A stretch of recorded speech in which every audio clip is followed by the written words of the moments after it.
On est sur le stand Sega, on est juste devant l'espace consacré à Sonic Lost World. On a eu l'occasion de jouer à pas mal de jeux, on en parle tout de suite.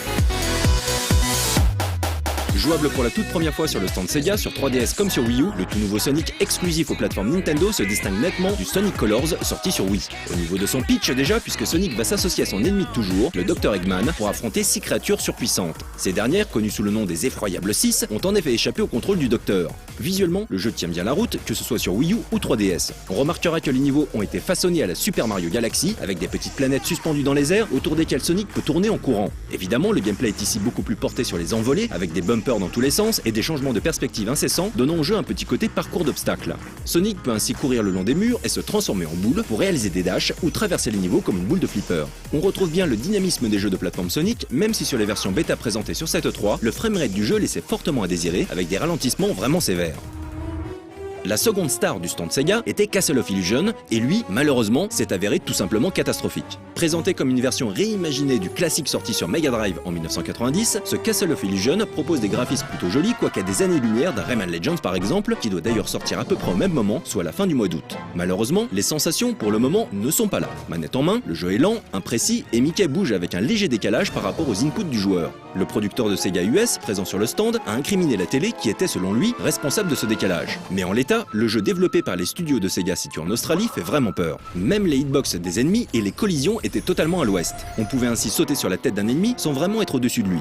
Annoncé pour cet été, le staff Sega a clairement laissé entendre que le jeu pourrait être repoussé, ce que l'on souhaite ardemment, histoire que ce Castle of Illusion HD ne vienne pas ternir l'aura de cette somptueuse série. Mis à part Sonic Lost World et Castle of Illusion, le stand Sega accueillait 2 jeux de stratégie PC, le 18+, Company of Heroes 2, ainsi que Total War Rome 2. Ce dernier arrive très prochainement puisque sa sortie est calée le 3 septembre prochain. Présenté comme le plus gros Total War de la saga, la version qui tournait sur le stand Sega confrontait l'Égypte à l'Empire romain sur les berges du Nil. On le sait, Sega est un éditeur en difficulté, qui se cherche un peu en ce moment tout en s'orientant de plus en plus vers les jeux sur tablette et smartphone. Globalement, le stand Sega était large, mais il faisait un peu vide, coincé entre les stands Square Enix et Activision. Du coup, on va faire quelques mètres pour se retrouver tout de suite sur le stand Acti. Un énorme écran et plusieurs bouffes fermées, comme chaque année, le stand Activision montre peu de choses en dehors de ces espaces clos où les développeurs enchaînaient les présentations de Call of Duty Ghost, de Destiny et de Skylanders Swap Force. On parlera de Ghost dans le prochain 18+, bien sûr, et dans un futur 101% de Skylanders. Le jeu qui nous intéresse aujourd'hui, et très clairement l'un des titres les plus séduisants de cette 3, est bien évidemment Destiny.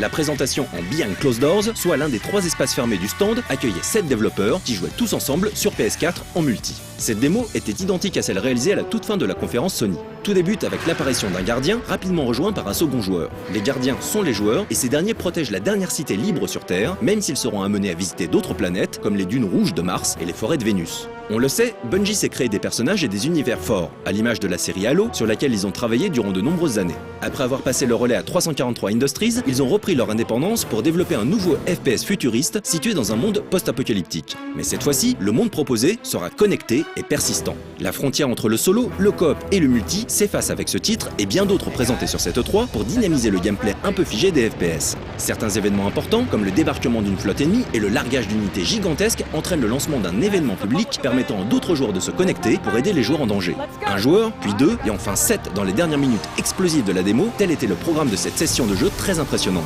Plusieurs classes de personnages, une customisation poussée de ces derniers, un chara-design abouti, des armes visiblement innombrables et le fameux drone appelé Ghost. Ce dernier se présente comme une intelligence artificielle multifonction, dotée de la parole, capable d'illuminer les niveaux et d'aider le joueur dans de nombreuses phases de gameplay. Destiny promet énormément. Et ce n'est que le début. Aucun véhicule n'a en effet été présenté lors de cette 3 et il est bien évidemment impensable que les créateurs d'Halo n'en proposent pas. Sans date de sortie précise pour le moment, on espère pouvoir jouer à Destiny en 2014 sur PS4 et Xbox One, mais également sur PS3 et 360. Les joueurs PC se mordent déjà les doigts, même si rien n'est encore définitif.